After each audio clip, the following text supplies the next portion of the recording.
Hello everyone, मैं विश्वजीत सिंह आप सभी का दी इन पे स्वागत करता हूं। दोस्तों, बहुत सारे बच्चे जिनका अभी दिल्ली यूनिवर्सिटी के थ्रू रिजल्ट आया है फाइनल ईयर का, अपना यूजी कोर्स ग्रेजुएशन कंप्लीट होने के बाद वो पोस्ट ग्रेजुएशन पीजी कोर्स के लिए जाना चाहते हैं, जिसमें वो एमए को एक बेहतर ऑप्शन के तौर पे देखते हैं। तो बहुत सारे बच्चों के मन में एमए से रिगार्डिंग बहुत सारे डाउट्स हैं, क्वेश्चंस हैं। आज की इस वीडियो के अंदर में हमने उन सभी क्वेश्चंस को सॉल्व करने की कोशिश की है। तो वीडियो को आप लास्ट तक देखिएगा, जिससे आपको एमए के एडमिशन के रिगार्डिंग और एमए पूरा जो आपका 2 साल का पूरा जो एमए होता है उसमें क्या क्या चीज़ें देखने के लिए मिलेंगी, आपको क्या क्या चीज़ें सीखने के लिए मिलेंगी, हम सारी चीज़ों के बारे में बात करेंगे। आपका फ्यूचर स्कोप कैसा होगा, आप एमए कर लेते हो तो फ्यूचर स्कोप कैसा है, एडमिशन ले लेते हो तो बुक कब तक मिलेगा, कौन सा कॉलेज आपके लिए बेस्ट रहेगा, कितनी परसेंटेज चाहिए, सब चीज़ों के बारे में हम डिटेल में चर्चा करने वाले हैं। तो स्टार्ट करते हैं दोस्तों आज का वीडियो। दोस्तों, आप सबसे रिक्वेस्ट ये रहेगी, वीडियो को लास्ट तक देखिए। क्वेश्चन वाइज है, टोटल हम 10 क्वेश्चन को सॉल्व करेंगे जो बच्चों के मन में था क्वेश्चन। ठीक है, इसको मैं वीडियो के माध्यम से सॉल्व करने वाला हूँ। थोड़ा वीडियो लंबा हो सकता है, बट आप वीडियो को लास्ट तक देखिएगा। वीडियो अच्छी लगे या कोई और क्वेश्चन जो आपका छूट गया इस वीडियो में मैं कवर नहीं करवाया हूँ, तो आप कमेंट करके बताइएगा, नेक्स्ट वीडियो में आपका क्वेश्चन जरूर मैं कवर करवा दूंगा। सबसे पहला क्वेश्चन आ जाता है, एमए क्या है। Master of arts full form हो जाती है एमए की। इसके अंदर में क्या होता है कि आप किसी एक पर्टिकुलर सब्जेक्ट के अंदर में मास्टर बनते हो। सपोज करो आपने यूजी के अंदर में जो आपने ग्रेजुएशन कंप्लीट करी, तो उसके अंदर में आपने 4 सब्जेक्ट पढ़े, 4 में से एक सब्जेक्ट आपको लगता है कि यार ये वाला सब्जेक्ट मेरा बेस्ट है और इसके अंदर मैं अच्छा कर सकता हूँ और भी, तो आप उसी सब्जेक्ट को और डीपली पढ़ना स्टार्ट कर देते हो। तो बस एमए में क्या होता है कि आप उसी सब्जेक्ट के मास्टर बन जाते हो, तो जिसके कारण से हम इसको कहते हैं मास्टर ऑफ आर्ट्स। ठीक है, अगर आप हिस्ट्री लोगे तो master of arts in history, master of arts in politics, इस तरह से आपका बनेगा। एमए करने के लिए सबसे मेन चीज़ क्या होता है, आपका ग्रेजुएशन की डिग्री मांगता है। आप यूजी कंप्लीट कर रखे होगे तभी आप एमए के लिए अप्लाई कर सकते हो, मास्टर के लिए अप्लाई कर सकते हो। एमए समझ में आता है। यहाँ पे दूसरा क्वेश्चन की अगर हम बात करें तो सबसे बड़ा क्वेश्चन बनता है कि एमए हम किन किन सब्जेक्ट्स में कर सकते हैं। ठीक है, तो एमए आपके नजर में जितने भी कोर्सेज हैं, जितने भी आपके सब्जेक्ट हैं आसपास में हमने देखा है, आज तक पढ़ा है, सभी सब्जेक्ट्स में एमए ऑलमोस्ट कराया जाता है। ठीक है, अब अलग अलग कॉलेज का अलग अलग शेड्यूल होता है कि भैया मैं इसी सब्जेक्ट में ही एमए करवाता हूँ। ठीक है, कुछ कुछ जो कॉलेज है वो एक्स्ट्रा प्रेफर करते हैं तो उनके पास ज़्यादा सब्जेक्ट्स होते हैं, कुछ कॉलेज में कम होते हैं। फॉर एग्जांपल दिल्ली यूनिवर्सिटी के अंदर में अगर आप SOL school of open learning से आप एमए करने के लिए अप्लाई करते हो तो उनके पास कम सब्जेक्ट है, लिमिटेड सब्जेक्ट में ही वो एमए करवाते हैं। पर वही अगर आप दिल्ली यूनिवर्सिटी रेगुलर कॉलेज से अप्लाई करते हो तो वहाँ पर ज़्यादा सब्जेक्ट्स मिलते हैं। इग्नू के अंदर में भी सेम, यहाँ पे आपको बहुत ज़्यादा सब्जेक्ट्स में एमए करने का ऑप्शन मिल जाता है। तो एमए आप किन किन सब्जेक्ट्स में कर सकते हो, तो आप MA normal for example English में, हिंदी में, पॉलिटिकल में, हिस्ट्री में, साइकोलॉजी में, ठीक है, इन्वायरमेंट में, जो भी आपके पास आसपास में जो सब्जेक्ट दिख रहे हैं, ठीक है, उसमें कर सकते हो। एमए आप कंप्लीट कर सकते हो।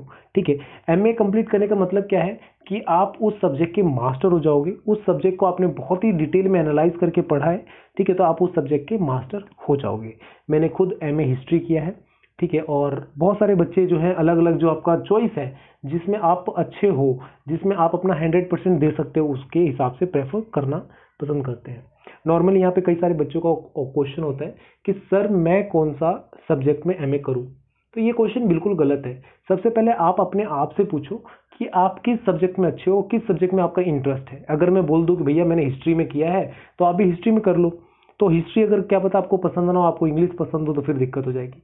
ठीक है, तो आपका जो इंटरेस्ट है, जिस सब्जेक्ट में भी आपका मेन इंटरेस्ट है, ठीक है, जिस सब्जेक्ट में आपको स्कोप लगता है कि हाँ इस सब्जेक्ट का अगर मैं एमए करता हूँ उसके बाद मुझे ये फ्यूचर स्कोप बन सकता है, करियर ऑप्शन बन सकता है, तो उसके हिसाब से वो करें। ठीक है, यहाँ पे तीसरा क्वेश्चन आ जाता है दोस्तों, सबसे मेन इंपॉर्टेंट। अगर मान लो हम कोई डिग्री कर रहे हैं, कोई कोर्स कर रहे हैं, तो ठीक है, कोर्स करने के बाद, डिग्री करने के बाद हमारा मेन क्या होता है कि भैया नौकरी वोकरी लगेगी कि नहीं लगेगी, ऐसी इतनी महंगाई हो रही, कैसे पेट पलेगा। सिर्फ डिग्री लेने से तो पेट पलेगा नहीं, डिग्री अगर ले रहे हैं तो उस डिग्री के बेस पे नौकरी लगेगी नहीं लगेगी, ये क्वेश्चन हो जाता है। तो मतलब करियर ऑप्शन क्या है एमए के बाद में, तो ये सबसे बड़ा क्वेश्चन और सबसे इंटरेस्टिंग क्वेश्चन होता है पूरे हमारे करियर का।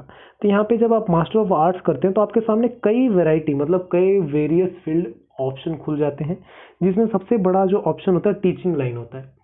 तो टीचिंग के लिए आप लेक्चरर के तौर पे वर्क कर सकते हो, प्रोफेसर के तौर पे वर्क कर सकते हो, स्कूल टीचर, प्राइवेट ट्यूटर, ठीक है, जो कंसल्टेंट होते हैं, ठीक है, काउंसलर होते हैं, vice principal, manager, programme manager, ठीक है, और भी हाई स्कूल के अंदर में पढ़ा सकते हो, स्टेनोग्राफर का काम कर सकते हो, इंस्ट्रक्टर का काम कर सकते हो।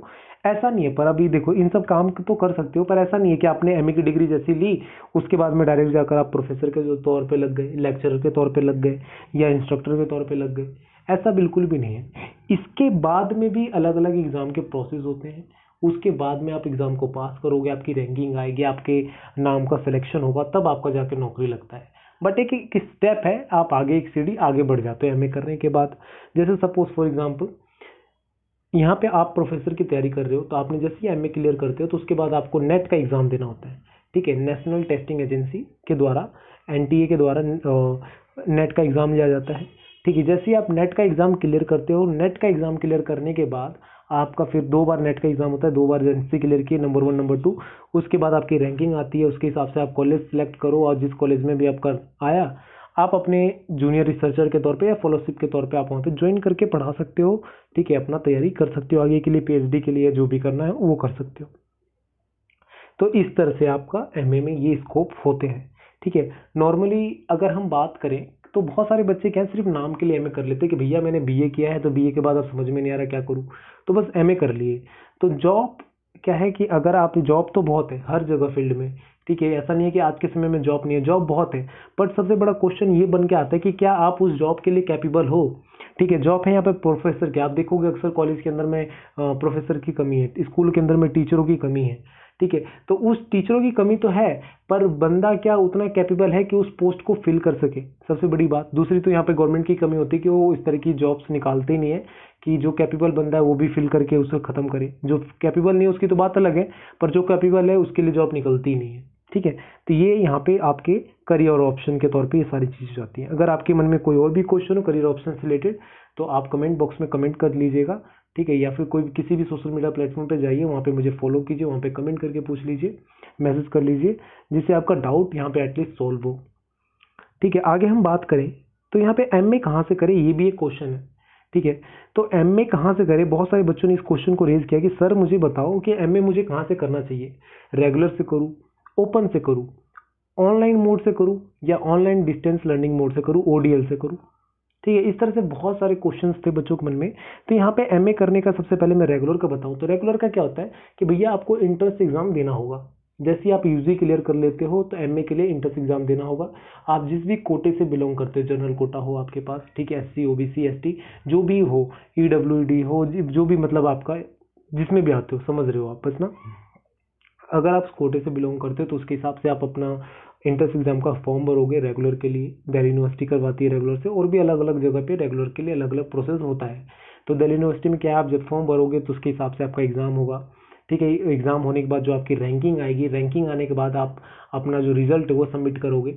रिजल्ट के अंदर में 50+ अगर आपकी परसेंटेज बनती है, 50-60 मान के चलो, 50 कहा जाता है पर 60 मान के चलो, अगर आपकी 60% बनती है तब आप रेगुलर के लिए एलिजिबल हो। रैंकिंग आती है और आपके मार्क्स हैं, तब आपका एडमिशन रेगुलर में हो सकता है। पर ये नहीं कहने का मतलब कि 60% आया और आपने रैंकिंग भी आ गई तो आपका एडमिशन हो जाएगा, ऐसा नहीं है। क्योंकि जब आप रेगुलर के लिए जाते हो तो रेगुलर वाले बच्चे जो होते हैं या फिर दूसरी यूनिवर्सिटीज़ के जो बच्चे आते हैं उनके पहले से ही 90% होते हैं। तो जो कॉलेज वाला है वो बोलेगा यार 90% को लूँ और जिसके इंट्रेंस एग्जाम में अच्छे नंबर आए उसको लूँ, या तेरे 60% वाले को लूँ, तो कॉलेज वाले इसको प्रेफर करते हैं। बट आपको अगर लगता है कि आप रेगुलर से कैपेबल हो, कर सकते हो, तो ट्राई करना चाहिए, क्योंकि बहुत सारे बच्चों का एडमिशन होता है रेगुलर से। ठीक है, पहला क्वेश्चन यहाँ पे सॉल्व होता है। दूसरा क्वेश्चन है स्कूल ऑफ ओपन लर्निंग, जिसे हम एसओएल कहते हैं। एसओएल भी करवाता है डिस्टेंस में। ठीक है, डिस्टेंस में ओडीएल मोड से वो भी करवाता है, डिस्टेंस लर्निंग करवाता है एमए में। पर वो ज़्यादा सब्जेक्ट्स को प्रेफर नहीं करता, कुछ लिमिटेड सब्जेक्ट्स में ही वो एमए करवाता है। अगर आपको करना तो वहाँ से भी कर सकते हो। इसका भी सेम प्रोसेस होता है। आपको पहले एग्जाम मतलब एक फॉर्म भरना होगा, जो दिल्ली यूनिवर्सिटी की साइट पे ही आती है, उसका फॉर्म भरो, उसके हिसाब से आगे चलेगा। ठीक है, इंट्रेंस एग्जाम दोगे, उसके हिसाब से आप सेलेक्ट कर सकते हो। ये फीस इधर कम ज़्यादा थोड़ा बहुत हो जाता है। ठीक है, बाकी सेम प्रोसेस रहता है। तीसरा ऑप्शन जो इस वीडियो के अंदर में हम लास्ट तक बात करेंगे, इग्नू का। इग्नू एक ऑप्शन बन जाता है जो पूरे ऑल ओवर वर्ल्ड के अंदर में कहीं से भी आप एमए के लिए अप्लाई कर सकते हो, चाहे आप इंडियन हो, पाकिस्तानी हो, नेपाली हो, भूटानी हो, कहीं से भी, कोई भी आपकी नागरिकता वहाँ से आप अप्लाई कर सकते हो एमए के लिए इग्नू के थ्रू। इग्नू आपके हिसाब से, आप जिस जगह पे हो उसके हिसाब से वो जोन सेट करता है। आपका वहाँ पे स्टडी सेंटर होगा, रीजनल सेंटर होगा, उसके हिसाब से वहाँ पे स्टडी कर सकते हो। इग्नू भी 2 तरीके से एमए करवाता है। ऑनलाइन मोड से करवाता है और दूसरा ओडीआर मोड से, ऑनलाइन डिस्टेंस लर्निंग के मोड से। आपको जो सा प्रेफर लगे, जो आप सूटेबल बैठता है आपके लिए, उसके हिसाब से आप वहाँ से एमए कर सकते हो। इग्नू के लिए किसी भी तरह की कोई परसेंटेज की जरूरत नहीं होती है। अगर आपके 33% तो भी आप इग्नू से एमए कर सकते हो, एडमिशन कर सकते हो। और अगर आपके 99% आए हुए तो भी आप एमए इग्नू से कर सकते हो। एमए करने के लिए सबसे मेन चीज़ क्या होता है कि आपकी यूजी की डिग्री होनी चाहिए, ठीक है। 12th के बाद आप एमए का जैसा कुछ होता नहीं है, आपके जब तक ग्रेजुएट नहीं होते जब तक आप एमए के लिए अप्लाई नहीं कर सकते। आगे हम बात करें 5वां क्वेश्चन की, तो इग्नू से एमए का एडमिशन का लास्ट डेट क्या है। सबसे पहले अब मान लो हमने यहाँ पे बात कर लिया भैया कि मेरा मन बन गया, अब एडमिशन लेना है इग्नू में, चलो ले लेते हैं। ये वीडियो बनाने का पर्पज़ एक और ये भी है कि 5 तारीख को दिल्ली यूनिवर्सिटी के जो फाइनल ईयर के स्टूडेंट्स हैं उनका रिजल्ट आया, तो उसके बाद बहुत सारे बच्चे एमए में एडमिशन लेना चाहते थे, तो उन बच्चों को पता नहीं था कि लास्ट डेट कब तक है एमए के एडमिशन लेने का। तो दोस्तों अभी जो वीडियो मैं बना रहा हूँ, ठीक है, 8 तारीख है, 8 अक्टूबर 2021 है। तो अभी के हिसाब से इग्नू के अंदर का जो लास्ट डेट है एमए में एडमिशन लेने का, वो 11 अक्टूबर है। तो जो भी स्टूडेंट्स हैं जो सोच रहे हैं एमए में एडमिशन लेने के लिए, तो अभी 11 अक्टूबर तक एमए में एडमिशन ले सकते हैं इग्नू के थ्रू, ठीक है। लास्ट डेट क्या है, 11 अक्टूबर है, ठीक है। आगे बात करें दोस्तों, तो एमए की फ़ी कितनी है। देखो हम ज़्यादातर जो स्टूडेंट्स हैं जो इस वीडियो को देख रहे हैं या जो एमए करने की सोच रहे हैं, तो ज़्यादातर स्टूडेंट्स क्या है, मिडिल क्लास फैमिली से आते हैं, जिसके लिए फ़ी बहुत ज़्यादा मैटर करती है। तो इग्नू की फ़ी क्या है, 6500 रुपये है, ठीक है, एमए के लिए 6500 रुपये। और अलग अलग कोर्स का थोड़ा कम ज़्यादा भी है, ठीक है। पर नॉर्मली जैसे मैं एमए हिस्ट्री, एमए पॉलिटिकल की बात करूँ तो आपको 6500 रुपये लगते हैं एमए के लिए, एमए की फ़ी, मास्टर ऑफ आर्ट्स की फ़ी 6500 के अंदर में। अगर हम बात करें 65 जो है 6500 रुपये, उसके अंदर में क्या होता है, अगर आप बुक नहीं लेते हो, ठीक है, बुक लेते हो तो 6500 रुपये पूरे लगेंगे, बुक नहीं लेते हो तो थोड़ा सा परसेंटेज कम हो जाती है, ठीक है, मतलब 2-4-5% की छूट मिल जाती है, तो 5200 या 5400 रुपये करीब में आपके एमए की फ़ी लगती है, ठीक है। इस तरीके से अगर आपका कोई कोटा है, ठीक है, एससी से कोई है, ओबीसी से है, तो उसके हिसाब से अगर आप उस सर्टिफिकेट को लगाते हो तो थोड़ा सा वहाँ से भी फीस कम हो जाती है, ठीक है। ये आपका तो एमए की फ़ी हो जाती है। उसके बाद आप जब एग्ज़ाम दोगे तो एग्जामिनेशन फ़ी भी सबमिट करना होता है। अब यहाँ पे 7वां क्वेश्चन आ जाता है भैया कि चलो मैंने मन बना लिया कि एमए में एडमिशन करना है, एमए का करियर ऑप्शन भी देख लिया मैंने, एमए की फ़ी कितनी है ये भी देख ली, कौन से कॉलेज से करना है ये भी देख लिया, और अब बताओ मुझे भैया एमए के लिए डॉक्यूमेंट्स क्या क्या चाहिए, भैया कौन कौन से प्रमाण पत्र चाहिए वो तो हमें पता होना चाहिए ना। तो प्रमाण पत्र डॉक्यूमेंट्स की हम बात करें तो सबसे पहला डॉक्यूमेंट्स क्या हो जाता है भैया कि आपके पास यूजी का डिग्री होनी चाहिए, यूजी की सर्टिफिकेट होना चाहिए, तो जो आपको रिजल्ट मिला है, मार्कशीट मिला है वो चाहिए। दूसरा हो जाता है प्रोविजनल सर्टिफिकेट। तो आपने बहुत सारे यूट्यूब पे देखा होगा, वीडियोस चल रही हैं आजकल, ट्रेंड कर रही है कि बिना प्रोविजनल सर्टिफिकेट के भी आप एमए में एडमिशन ले सकते हो। बिल्कुल ले सकते हो, कोई दिक्कत नहीं है। बट अगर आप एमए के एडमिशन ले रहे हो और उसमें आप प्रोविजनल सर्टिफिकेट लगाते हो तो ज़्यादा बेटर होता है, ठीक है, थोड़ा सा अच्छा रहता है, ठीक है। और प्रोविजनल सर्टिफिकेट अगर आप दिल्ली यूनिवर्सिटी से हो तो ऑनलाइन डाउनलोड कर सकते हो, कॉलेज के अंदर में से जाके ऑफलाइन ले सकते हो। अब मिल रहा है बच्चों को, क्योंकि अक्टूबर में 5 अक्टूबर को एग्ज़ाम का रिजल्ट आया है, तो उसके बाद बहुत सारे बच्चे लेकर आए हैं और एमए के एडमिशन के लिए उसका यूज़ करें, तो आप भी उसका यूज़ कर सकते हो। और प्रोविजनल सर्टिफिकेट लगाना या फिर जो भी आपके पास सर्टिफिकेट है एक्स्ट्रा भी है, तो उसका लगाने का सबसे बड़ा बेनिफिट क्या है कि इग्नू के अंदर में कई बार एडमिशन कैंसिल हो जाता है, ठीक है, फिर आपके पैसे जो है रिफंड आते हैं। तो एडमिशन आपका कैंसिल ना हो, एडमिशन आपका सक्सेसफुल हो, इसके लिए आपके पास जो भी प्रमाण पत्र, जो भी प्रूफ है, उसको जरूर उसके साथ अटैच करें। यहाँ पे सबसे पहले आपका यूजी की डिग्री हो गई, प्रोविजनल सर्टिफिकेट हो गया। अब उसके बाद आप 10th की मार्कशीट की फोटोकॉपी चाहिए होती है, 12th की भी चाहिए होती है, ठीक है। उसके बाद में आपका एक फ़ोटो चाहिए होता है, आधार कार्ड चाहिए होता है, ठीक है, ये सारा कुछ चाहिए होता है। 10th और 12th का उतना ज़्यादा कंपलसरी नहीं होता, मेनली एज प्रूफ के लिए हम यूज़ करते हैं। तो सबसे मेन चीज़ आपका हो जाता है यूजी की सर्टिफिकेट, यूजी का मतलब रिजल्ट, रिपोर्ट कार्ड आपका यूजी का, और प्रोविजनल सर्टिफिकेट, आधार कार्ड और फोटो। इसकी सबका एक अपना अपना साइज होता है कि इतने साइज में आपको अपलोड करना है, तो आप इग्नू के साइट पे जब अपलोड करोगे तो आपको पता चल जाएगा। आगे हम बात करें दोस्तों 8वां क्वेश्चन, तो एडमिशन करते समय किन बातों का ध्यान रखें। देखो दोस्तों, यहाँ पे जब आप एडमिशन करोगे एमए के लिए तो टोटल 8 से 9 स्टेप के अंदर में आपका एमए का एडमिशन होता है, ठीक है। सबसे पहले आपको करना क्या है एडमिशन करते टाइम, कि जो भी आप एडमिशन का फॉर्म भरोगे, अगर अपने आप भर रहे हो या कहीं से करवाने जा रहे हो, तो आप क्रोम में करें, ठीक है, गूगल क्रोम में, जिससे आपका फाइल वहाँ पे सेफ रहे, ठीक है। आप अगर मान लो ऐसे डायरेक्ट गूगल पे करते हो या कहीं और साइट पे करते हो तो दिक्कत होती है, जब एक बार हट गया फिर ढूंढने में दिक्कत होती है। और जो भी शुरुआत में आपको रजिस्ट्रेशन करना पड़ेगा, सबसे पहले ईमेल आईडी डालकर, आपका फ़ोन नंबर डालकर, ठीक है, एक रजिस्ट्रेशन करना पड़ेगा। रजिस्ट्रेशन में आपको पासवर्ड आईडी बनानी पड़ेगी, जनरेट करनी पड़ेगी, मेल पे आपका वो आएगा, उसको आपको याद रखना है जब तक आपका आई कार्ड नहीं आ जाता है, ठीक है। रजिस्ट्रेशन करने के बाद जब आप एडमिशन के लिए आगे जाओगे तो रजिस्ट्रेशन से लॉगिन करोगे। लॉगिन करने के बाद अपना जो डिटेल है वो सही से फिल करोगे, जो आपके सर्टिफिकेट में है वो डालोगे। कई बार बच्चे क्या करते हैं कि सर्टिफिकेट में मान लो सरनेम नहीं लगा हुआ है पर लगा देते हैं, या सरनेम लगा था हटा देते हैं, तो वो आगे चल के दिक्कत होगा। और इग्नू के अंदर में जो करेक्शन करवाने का जो तरीका है वो थोड़ा लंबा पड़ता है, प्रोसेस बड़ा लंबा है। ठीक है, तो अभी से ध्यान रखिएगा, जब आप चीज़ें भरो, एड्रेस भरो, चीज़ें भरो तो बहुत अच्छे से भरो। एड्रेस आप एकदम सही भरिएगा, क्योंकि जो आपका बुक है वो कुरियर होकर आता है। ठीक है, तो उसके कारण से आपके एड्रेस पे पहुंचे, इसके लिए एड्रेस सही भरिएगा। बुक का सिलेक्ट करने का ऑप्शन, जब आप बुक के लिए जाओगे तो दो तरह के ऑप्शन मिलेंगे कि आपको पीडीएफ फॉर्म में बुक चाहिए या फिर आपको हार्ड कॉपी चाहिए, फिजिकल फॉर्म में बुक चाहिए। अगर आप फिजिकल फॉर्म के लिए बुक को सिलेक्ट करते हो तो आपको पूरे पैसे देने पड़ेंगे 6500 रुपये।